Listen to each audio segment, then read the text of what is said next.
Invocando a Deus pela grandeza da pátria e a paz entre as pessoas, dou por iniciado o nosso ciclo de estudos do Instituto Melvin Jones. Esse será o 66º, hoje, dia 25 de março. Eu gostaria de pedir aos companheiros um minuto de silêncio pelo falecimento de nossos companheiros Almir Barroso do Flamengo e nosso companheiro Gilson do Rocha Miranda.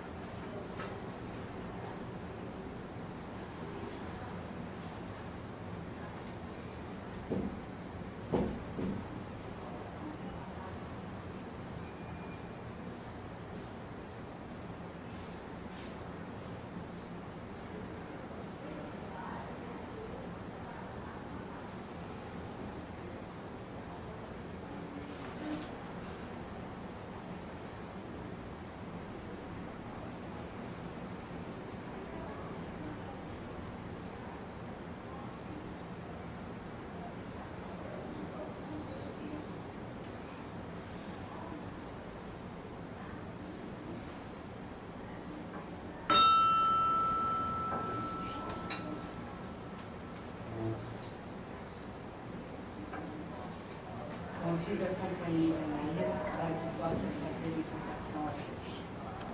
Senhor, esteja conosco, nos inspire, nos dê a força que precisamos, como sempre, para realizarmos aquilo que nós nos propusemos a fazer. E possamos receber essa força espiritual, essa força de Deus, a força do Senhor, para desempenharmos as nossas missões, as quais nós somos muito felizes por fazê-las. Gostamos, Senhor, que esta interferência esteja nos dando intuições que nós possamos fazer o melhor. E que hoje todos nós estejamos bem atentos para ouvir o que o nosso companheiro vai nos dar. E apreendermos aquilo que nós temos necessidade de aprender. Assim seja. Saudemos uns aos outros em presença do nosso Pai.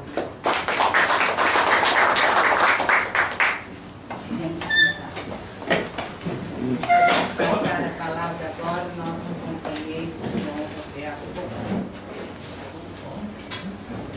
Bem, companheiros, governadora, é um prazer a gente poder estar iniciando nesse ano 2019 os nossos ciclos de estudos, tendo como tema central sendo exposto pelo nosso desembargador, pelo nosso querido associado e acadêmico Sérgio de André Ferreira. É uma série que já atingimos a 66º ciclo de estudos e temos acesso, felizmente, através do site.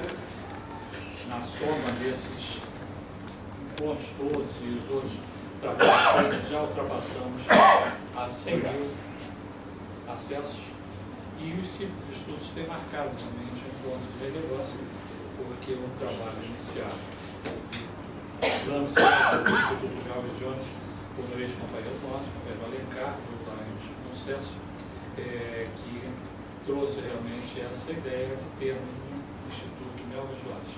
E o Instituto Melvin Jones vem realizando esses encontros com o apoio de todos os governadores que passaram já por esse distrito.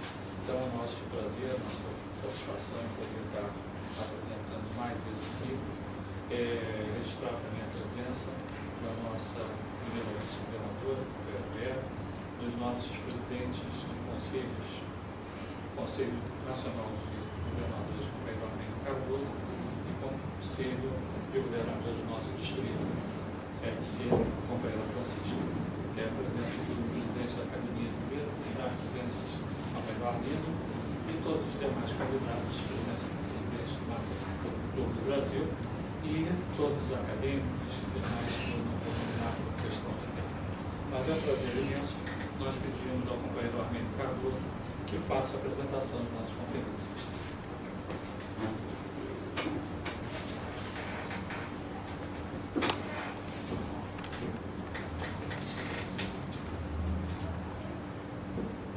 Bom,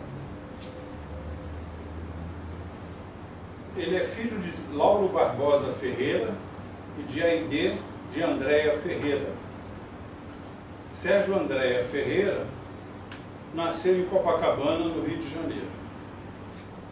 Casado com a dona Lúcia, conheceram-se no ginásio. É verdade? Um sábado de carnaval. Sábado de carnaval. Demonstrando que não acaba na quarta-feira. Sua formação básica se deu nos colégios Anglo-Americano e Melo e Souza, tendo-se bacharelado pela Faculdade de Direito da então Universidade do Estado da Guanabara, a minha universidade, na qual obteve prêmio por ter sido o primeiro colocado em todas as séries do curso, com a maior média final já alcançada naquela academia, naquela universidade, onde obteve também os títulos de doutor em Direito e de livre docente. Lecionou como professor titular na UERJ, na Universidade de Santa Úrsula e na Fundação Getúlio Vargas. Advogado militante, até a sua posse no Tribunal Regional Federal da 2ª Região, em sua composição originária, na vaga destinada à classe no 5º Constitucional, tornou-se também membro do Instituto dos Advogados Brasileiros, o IAB, e de outras associações culturais, tendo sido ainda integrante do corpo jurídico da Light, Serviço de Eletricidade S.A., além de parecerista. Como membro da OAB do Rio de Janeiro, foi laureado nos concursos jurídicos Targino Ribeiro e Cândido de Oliveira Neto. No Ministério Público Estadual, onde ingressou em primeiro lugar através de concurso público de provas e títulos, exerceu os cargos de defensor público, promotor, curador, subprocurador-geral e procurador-geral da Justiça. No âmbito das letras, é autor, entre outros, dos livros Comentários à Constituição Federal de 1988, as fundações de direito privado instituídas pelo Estado, direito administrativo didático, o direito de propriedade e as limitações e ingerências administrativas, a técnica da aplicação da pena como instrumento de sua individualização, princípios institucionais do Ministério Público e lição de direito administrativo, bem como artigos e pareceres publicados em diferentes revistas jurídicas, entre as quais a Revista Forense, de Direito Administrativo e de Direito Público. Participante de inúmeros congressos, seminários, encontros e bancas de concurso, inclusive para o cargo de juiz federal, proferiu palestras e conferências no Brasil e no exterior. Foi agraciado com o colar do Mérito Judiciário, outorgado pelo Egrégio Tribunal de Justiça do Estado do Rio de Janeiro. No Tribunal Regional Federal da 2ª Região, onde tomou posse em 30 de março de 1989, foi presidente da Comissão de Regimento, aposentando-se em 1º de agosto de 1994. No Lions, é associado do Lions Clube Rio de Janeiro, Mater Clube do Brasil, membro da Academia de Letras, Artes e Ciências, ALAC, dos Lions Clubes, titular da cadeira número 19, patronímica de Humberto de Campos. Agradeço a oportunidade e o privilégio que me ofereceram para a leitura, em linhas gerais, de alguns dados pessoais de nosso orador desta tarde, companheiro desembargador federal, Dr. Sérgio D'Andrea Ferreira.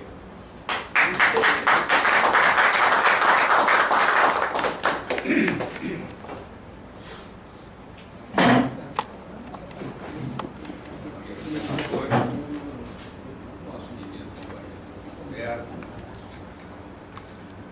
Armênio, muito obrigado pelas palavras, autoridade jornalística, companheiro, dona Linda, sensibiliza aqui com a sua presença. Eu gostaria de dizer da satisfação, da honra, da responsabilidade que sinto para trazer a essa Assembleia com alguns dados para nós nos refletirmos sobre o tema princípios de um bom governo e da boa cidadania, que se insere no ideário leonístico como um dos propósitos do Reich. Juntamente com esse propósito, esse objetivo, figuram também o interessar-se ativamente pelo bem-estar cívico, cultural, social e moral da comunidade, assim como promover um fórum para a livre discussão de todos os assuntos de interesse público. Podemos ver, portanto, amplo espectro de objetivos, de propósitos e a sua atualidade, porque essas são questões que estamos aqui, neste momento, já desde há muito, vivenciando, infelizmente, não de forma positiva ou agradável, mas, de qualquer forma, pelo menos estamos sobrevivenciando. Outro ponto importante é esse propósito do Fórum para Livre Discussão de assuntos de interesse público, numa época em que se fala no politicamente correto, que se de um lado positivamente procura impedir preconceitos, discriminações, de outro nos conduz ao pensamento único, chegando-se, como nós sabemos, à própria censura de palavras, não mais de conceitos, de ideologias, etc., de políticas, mas de palavras, que não devem ser usadas, que não são adequadas e que são deturpadas, procurando muitas vezes a etimologia, sem lembrar-se da evolução semântica. O nosso tema fala em princípios. Quando se pensa em princípios, nós estamos pensando em alguns juízos fundamentais que nas ciências servem de base para a estruturação de um sistema lógico. No nosso campo aqui, jurídico, político, quando se fala em princípios, nós estamos pensando em valores. E hoje sabemos que esses valores, muitos dos valores que consideramos positivos para a humanidade, para a sociedade, para a nação brasileira, são valores que têm sido esquecidos, solapados e substituídos por outros menos nobres. Mas não basta nós termos princípios. É preciso que esses princípios tenham efetividade, que se traduzam na realidade. E, infelizmente, ao lembrarmos aqui como vamos fazer esses princípios do bom governo e da boa cidadania, vamos ver que a realidade, se podemos dizer até, é oposta ou se contrapõe a essa principiologia. Esses valores têm de afirmar-se e serem dotados de efetividade no posicionamento do cidadão, do governo, um em face dos outros, bem como nos grupos sociais e nas relações entre instituições, segmentos públicos ou sociais, e, enfim, da nação, que é a comunidade máxima. Gosto sempre de salientar que a sociedade brasileira tem essa virtude. Nós somos uma nação. Nação que integrou, que miscigenou e que, consequentemente, produziu aquilo que o nosso Darcy Ribeiro chamava do povo brasileiro, com virtudes excelsas. Não é difícil, é facível relacionar os princípios que devem presidir a um bom governo, a uma boa cidadania. Pois a nossa Constituição de 88, ela é de abundante principiologia. Desde o seu preâmbulo, passando pelos seus primeiros artigos e no curso de todo o seu texto, sobre os vários segmentos de que ela trata, também, nós temos os princípios que informam a nossa estrutura constitucional, consequentemente, devem informar a nossa vida política e social. Esses princípios na Constituição de 88, eles têm uma virtude jurídica fundamental. Ao contrário de princípios que já existiam em outras constituições anteriores, que eram meramente programáticos, hoje esses princípios estão normatizados. Portanto, a contrariedade a esses princípios constitui uma ilicitude, uma infração jurídica que leva à anulação, à nulidade dos atos que são praticados e à responsabilidade daqueles que se opõem ou praticam esses atos ou omissões em face desses mesmos princípios. Infelizmente, não podemos esquecer, a nossa Constituição tem sido, através das suas já 99 emendas, ela tem sido desfigurada progressivamente na parte econômica, e essas deformações, mais do que reformas, elas solapam direitos e legítimos interesses do cidadão e da sociedade brasileira. Gostaria de salientar um ponto, é que no preâmbulo, nesses primeiros dispositivos a que eu me referi, a Constituição fala em valores supremos, fala em princípios fundamentais, em fundamentos, em objetivos fundamentais. E já no preâmbulo, encimando todo esse conjunto de diretrizes, já agora, como disse, normatizadas juridicamente, nós temos a cláusula que tudo isso foi feito sob a proteção de Deus. Muitos devem se lembrar dos debates que houve na Constituinte para muitos sustentavam que não houvesse essa referência.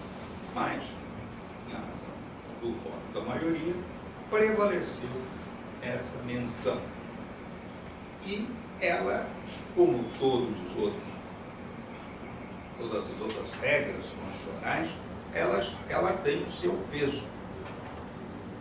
Embora o nosso Estado, eu costumo dizer que seja um Estado laico, um Estado religioso, em que a religião e a política estejam interligadas, não somos, não devemos ser governados por líderes religiosos enquanto líderes religiosos, essa referência mostra, talvez, o acerto daquela assertiva de que o Estado é laico, mas a nação é religiosa, né? Acredita em algo transcendental. Esse ponto também tem sua importância, porque ela permite, respalda a aversão e o combate à intolerância religiosa, que, infelizmente, tem começado a se desenvolver no nosso país. É um país, como nós sabemos, de aculturação, e de integração, de várias religiões, ele já padece de algumas formas de intolerância religiosa. E é bom lembrar, acabamos de ter esse momento aqui tão bonito, que lembrar que o Lions está perfeitamente afeiçoado a isso, porque as suas solenidades, as suas assembleias, os seus momentos importantes começam exatamente com a invocação a Deus. Também sobre esse aspecto nós estamos exatamente na linha do que o Constituinte estabelecia. Então podemos dizer que bom governo e boa cidadania são os que necessariamente atendem a esses princípios. Atendimento pelo poder público, pela sociedade como um todo e por cada um de nós como indivíduos. Devemos lembrar a famosa frase do nosso saudoso Ulisses Guimarães: a Constituição é a Constituição cidadã. Portanto, o cidadão está no centro de todo o nosso sistema político e social. Estudando-se a Constituição, não precisa estudar-se propriamente, basta ler-se a Constituição, verifica-se que ela tem um sentido profundamente humano, humanista, um sentido social e um sentido ético muito acentuado. Em nenhuma outra Constituição houve referências à moralidade, à probidade, como existem essas referências na Constituição de 88. Ali podemos perceber que à medida que nós vamos avançando na enumeração, na lembrança dos princípios, nós vamos ver que, na verdade, a realidade tem se afastado cada vez mais dessa principiologia. Quando se fala no Estado, no Estado do Rio de Janeiro, no Estado de São Paulo, o Estado, como instituição política, juridicamente organizada, que ocupa um território determinado e é composto de uma sociedade, volto a dizer, no nosso caso, é uma nação, nós podemos verificar que o Estado somos nós. Nós temos sempre aquela ideia da oposição entre cada um de nós, entre as instituições civis que pertencemos e o Estado. Aí tomado o Estado no sentido do poder público, do governo. Mas, na verdade, o Estado é toda uma instituição da qual somos o elemento principal, porque a Constituição nos diz que todo o poder emana do povo. Então, nós estamos no poder através dos nossos representantes. E o Estado deve cumprir a sua missão legislando, fiscalizando, reprimindo, fomentando, atuando comissivamente, proativamente. Infelizmente, também aí vemos o aviltamento dos serviços e da própria função pública. Quando se vê toda uma campanha de... Estamos aqui querendo apagar ou vedar as deficiências do próprio servidor público, muitos servidores públicos, mas a campanha que existe contra os servidores, falando de privilégios, não diferenciando categorias adequadamente, tudo isso faz com que o próprio Estado brasileiro, do próprio governo, estejam se desmoralizando. E isso é muito próprio para aqueles que defendem um Estado fraco, um Estado chamado mesmo um Estado naníquo, em que se limitaria, como sabem, ao mínimo de atividades que são atividades do começo do Estado Nacional, tanto a manutenção, seria, né, a manutenção da ordem pública, a prestação da justiça, etc. Quando isso não é exato. Mesmo se seja, do ponto de vista econômico, um liberal, nós sabemos que o Estado tem que ter condições de fiscalizar, de regular. Querer substituir as leis jurídicas e princípios de ordem social pelas leis do mercado, o endeusamento do mercado, uma forma de ultraliberalismo, porque tínhamos o liberalismo, né, tradicional. Quando voltou com um apelido já mais ameno do neoliberalismo. Isso também se desgastou e agora nós podemos dizer que estamos numa fase realmente de ultraliberalismo. E um dos princípios básicos, fundamentais, aliás, de qualquer Estado, mas acentuado na Constituição Federal, é a soberania. Um Estado sem soberania é um Estado, aí realmente subserviente, não é? E que, portanto, participa passivamente, se assim podemos dizer, de aí sim, um neocolonialismo, com outras facetas, com armas muito mais poderosas e principalmente porque já não são só os Estados estrangeiros, mas também as grandes empresas, os grandes grupos econômicos, né, que, afinal de contas, acabam dominando todo esse mercado internacional e, se não mantivermos proteções, não tivermos salvaguardas, não teremos condições nem de sobreviver como um povo com nobreza, com dignidade.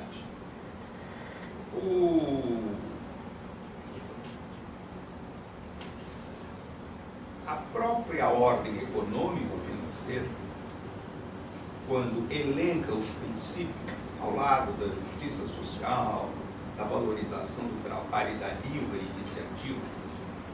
iniciativa com livre competição. Porque nós sabemos que o capitalista gosta de liberdade, mas gosta também de um monopólio. Podendo monopolizar e comprando, estamos vendo essas telas todas aí, que estão sendo progressivamente adquiridas.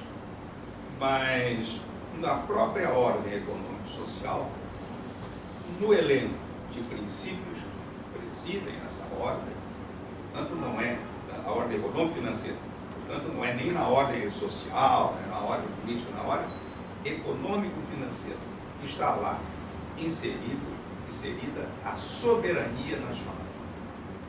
Quando trata do mercado, o artigo 219 nos diz que o nosso mercado, o mercado interno, o mercado brasileiro, faz parte do patrimônio nacional.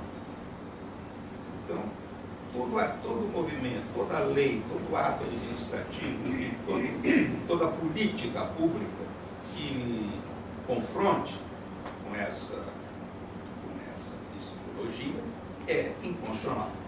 Talvez mais do que constitucional, é anticonstitucional. Outro ponto importante é que, se nós queremos ser e devemos ser soberanos, nós também devemos respeitar uma Constituição que estabelece a soberania dos outros países, dos outros Estados. A nossa Constituição, no artigo 4, enumera como princípio da nossa convivência internacional o respeito à autodeterminação. a busca da solução pacífica dos conflitos, a não intervenção. Nós vamos vendo como a realidade vai se dissociando, se distanciando de tudo isso que nós estamos aqui dizendo. Em termos de soberania, é também fundamental que a gente lembre que a soberania não é apenas a soberania nesse sentido do Estado, mas é a soberania externa, mas também a soberania interna, que também está sendo perdida. Porque, como costuma dizer, através do crime organizado, nós estamos, o poder público está perdendo a jurisdição territorial e sobre uma grande parcela da população. Então, esse fato é um dos fatos mais graves. Também a soberania de cada um de nós, a soberania cidadã, na medida que todo o poder emana do povo. Um outro ponto importante para a soberania, que a Constituição exige, é a existência de um projeto nacional. Nós temos que querer saber para onde nós vamos, o que nós pretendemos, quais são os nossos recursos de que dispomos, quais são os nossos objetivos. Isso não tem nada a ver com uma antiga doutrina da segurança nacional, não é? No sentido repressivo, etc. Mas é uma realidade. O projeto nacional não existe. Podemos dizer que não se tem um projeto nacional voltado para as necessidades coletivas e que possa progressivamente superar, entre outros males, a degradante disparidade na distribuição de renda, a pobreza absoluta e um projeto que alevantasse a nação, recompusesse o esgarçado tecido social, recuperasse valores e fizesse de cada brasileiro um cidadão pleno, beneficiário das incomparáveis potencialidades do nosso país e das facilidades que o mundo moderno propicia, além de um efetivo e consciente sereno cidadão, um efetivo e consciente partícipe da vida política e social.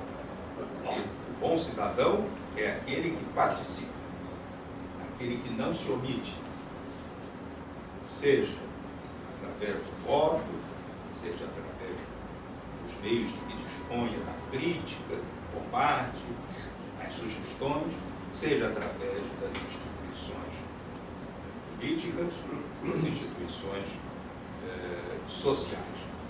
Quando se alude, se sustenta a extinção da obrigatoriedade do voto, eu lhes confesso que fico muito preocupado. Porque sabemos que os países, né, em que isso existe, a abstenção é cada vez maior. E são países diferentes, com outros sistemas, né? Atualmente, inclusive, estão encantados com os Estados Unidos. Os Estados Unidos têm aquele sistema eleitoral complicadíssimo, né? E já prene de dúvidas quanto à licitude e à legalidade das eleições. O voto facultativo, quer dizer, um erro dizer, a liberdade, todos nós temos liberdade, nós temos deveres, se temos direitos públicos, direitos constitucionais, temos também os nossos deveres. E, extinguindo-se o voto obrigatório, o que acontecerá? Só os extremistas vão, quer usar a classificação tradicional, quer os de direita, quer os de esquerda, quer os que têm interesse. E as pessoas, através da desmoralização da vida política, da vida pública, vão se afastando e não vão comparecer.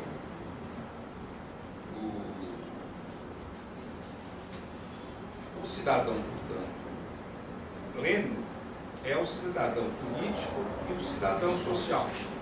portanto, é o eleitor, o contribuinte, mesmo o habitante, que não tenha direito a voto, o consumidor, quer dizer, são as várias facetas da nossa cidadania. Sabemos que há necessidade de uma reforma política, quer no sistema de governo, o nosso sistema de eleição, que exige dispêndios grandes e que leva a todas essas deturpações de caixa 2, isso e outras coisas mais, e outras caixas. Tudo isso faz com que haja necessidade de uma reforma política. O pluripartidarismo é importante, a Constituição assegura, mas o esfacelamento partidário, siglas que são apenas de aluguel, que apenas servem para fins fraudulentos, menos importantes, evidentemente que não é o pluripartidarismo que nós queremos. Sem ideologias, sem propósitos, sem programas, e leva a esse famoso toma lá da cá, aí que recebe, temos sempre os nomes para, quando são em inglês ainda fica melhor, mas nesse caso é a democracia, é o governo de coalizão, não é isso? Então, eu vou tomar lá da cá para poder obter os resultados positivos no Congresso. A Constituição se preocupou, e não podia deixar de fazê-lo, de uma forma muito especial com o indivíduo, com cada um de nós individualmente, que ela chama da pessoa humana. É verdade que existem as pessoas jurídicas, não é? E os PETs estão em grande evidência, pode ser que eles também pessoas sejam consideradas pessoas. Mas a pessoa humana sempre parece um ser humano, parece mais interessante. Mas, de qualquer maneira, a pessoa humana, e nisso nós devemos levar em conta que o próprio nascituro, não podemos desprezar essa ideia de que o nascituro também é protegido dentro desse conceito de pessoa humana, de ser humano. Sabe, quando defendem muito o aborto, eu fico com medo que o outro lado defendam a eutanásia, não é isso? Principalmente nesse jogo que hoje é explorado de choques intergeracionais, não é? A reforma da Previdência. Então, os jovens é que mantêm os velhos, etc. Não é isso? A noção de população economicamente ativa, não é? São conceitos perigosos que vão colocando o idoso à margem disso. Então, a Constituição é realmente preocupada com o indivíduo, com a inviolabilidade do direito à vida, não a vida qualquer, mas a vida digna, a liberdade. E a questão da liberdade é sempre cada vez mais explorada. Não é? Eu sempre achei que devemos distinguir entre o livre-arbítrio e a liberdade. O livre-arbítrio pode fazer o que quiser, mas sofre as consequências correspondentes. A liberdade significa não sermos escravos, não sermos objetos de direito, sermos todos sujeitos de direito. E também uma noção que é muito importante: nós não nascemos com uma função, quer dizer, não somos servos da gleba, não pertencemos a uma casta em que a vida toda teríamos que fazer ou cumprir determinada função. Portanto, essa é a liberdade. Agora, a liberdade se opõe, se distingue das liberdades. A liberdade, estamos tratando, ela é absoluta, né? O sujeito é livre ou não é livre.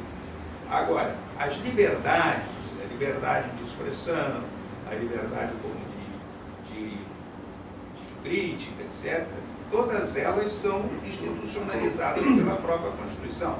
O sujeito pode criticar, mas não pode ofender, não é isso? E assim por diante. E muito mal. mais longe está a libertinagem. Né? Essa, então, é cognata, mas é outra coisa completamente diferente. Se preocupa com a igualdade, como nós sabemos, não apenas a igualdade formal, mas sim a igualdade material. Sempre me impressionou, né, a Constituição americana,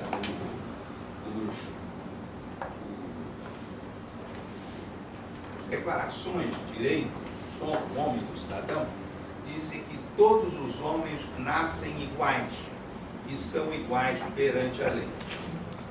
Bom, dentro daquela ideia de que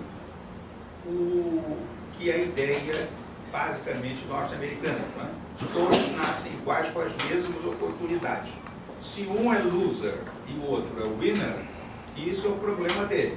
Seja por sorte, doença, por incapacidade, essa não é a nossa noção. Se aqueles que por acaso têm alguma deficiência, têm necessidades, não conseguiram, eles têm de ser, a Constituição usa as palavras, proteção aos desamparados, aos marginalizados, e assegura toda uma série de direitos sociais, como moradia, educação, bem-estar, lazer, não é? E previdência. Quer dizer, a previdência, ela é uma obrigação do Estado, com a colaboração, evidentemente, da sociedade. No momento em que estamos falando em reforma radical da Previdência, nós ficamos preocupados com que idade quantos anos a mais vamos ter que trabalhar. Mas estamos num espaço de liberdade, né? E nós, na verdade, é toda a estrutura que muda, sem dizer com precisão como vai ser. Depois, quando dizem que é proteção de direito adquirido, e a segurança jurídica é uma... Nós preocupamos com a segurança, em termos de segurança, mas a segurança jurídica também é importante. Quando se fala em direito adquirido, nós não sabemos, ou sabemos, que não tem a noção completa do que seja direito adquirido. A gente usa direito adquirido, mas é uma coisa nanica que não preenche ou que não protege por inteiro. A Constituição se preocupa com a criança, com o adolescente, com o idoso, e felizmente o que se vê é uma sociedade, claro, não é privilégio nosso, podemos assim dizer entre aspas, mas não é uma sociedade que vive um momento de total desprezo pelo próximo. No sentido, o amor ao próximo, o ódio ao próximo. A vida humana passou a não valer nada. E os crimes vão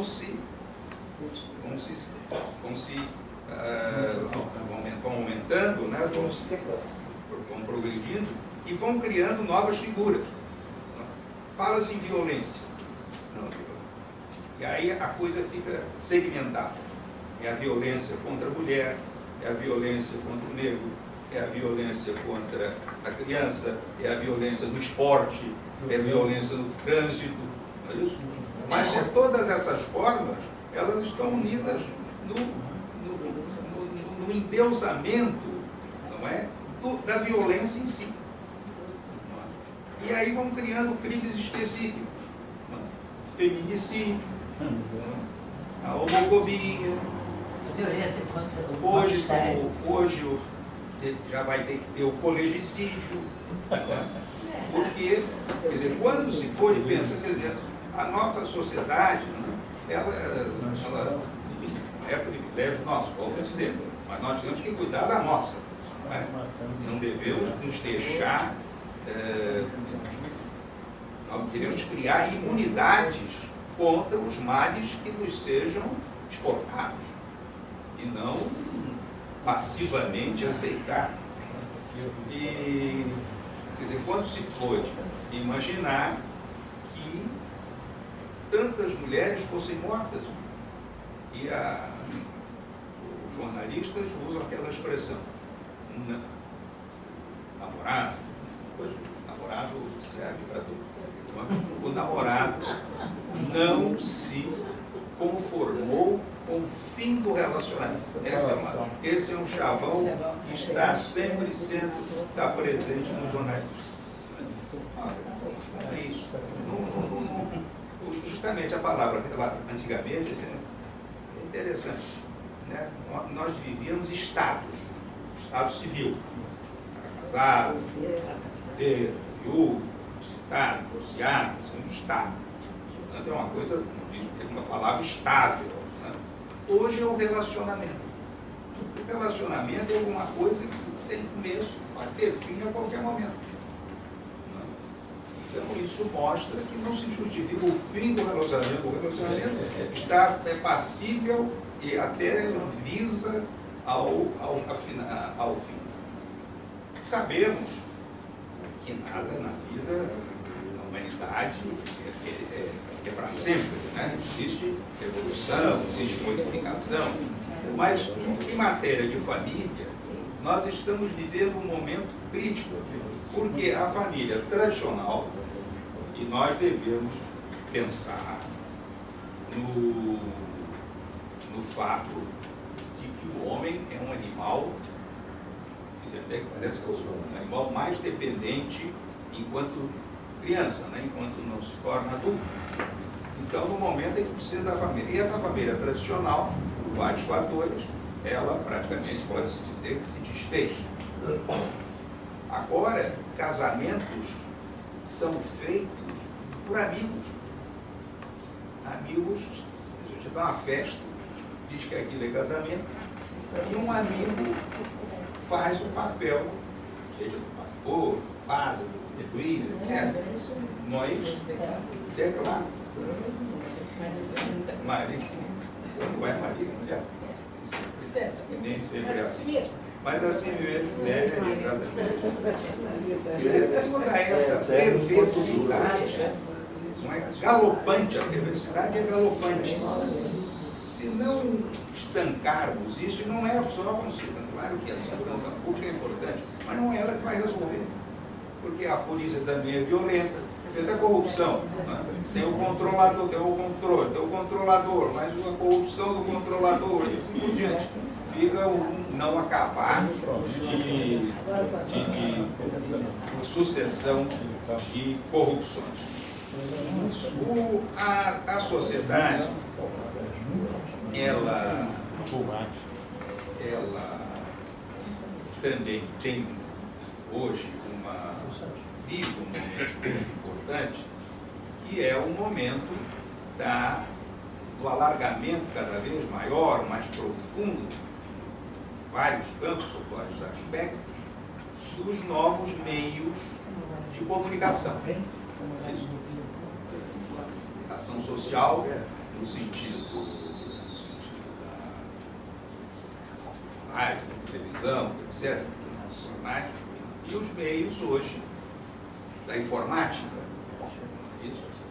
que se de um lado, esses recursos eletrônicos, que se tornaram indispensáveis à vida contemporânea e servem de precioso instrumento de educação, isso permite, por exemplo, com seu potencial informativo, permite o ensino à distância, né, o acesso ao livro digital, etc., a comunicação política, né?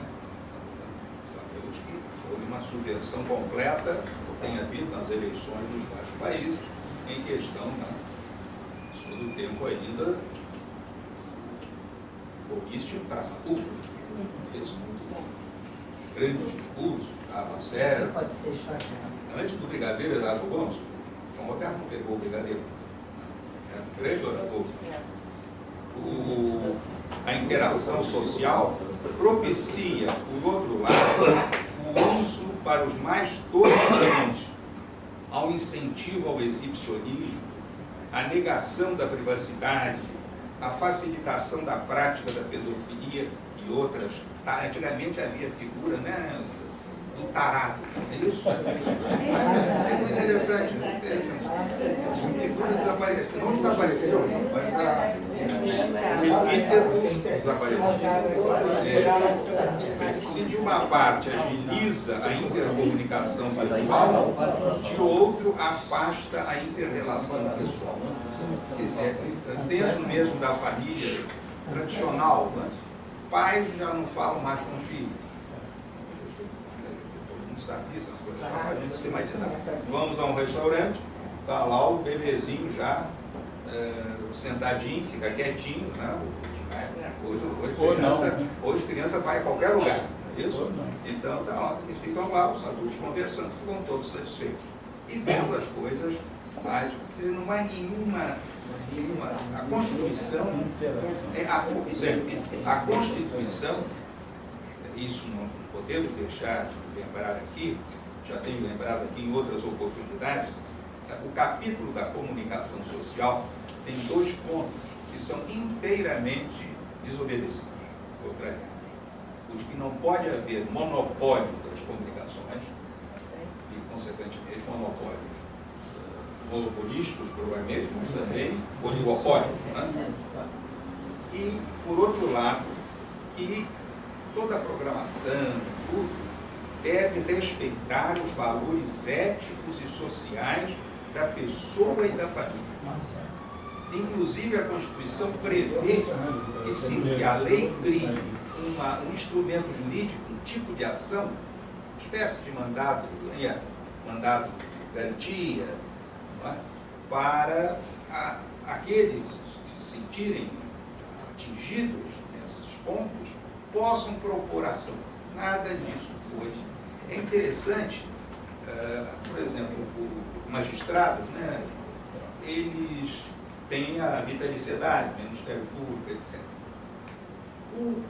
Para se caçar uma concessão de radiodifusão, é preciso a manifestação prévia do Congresso Nacional.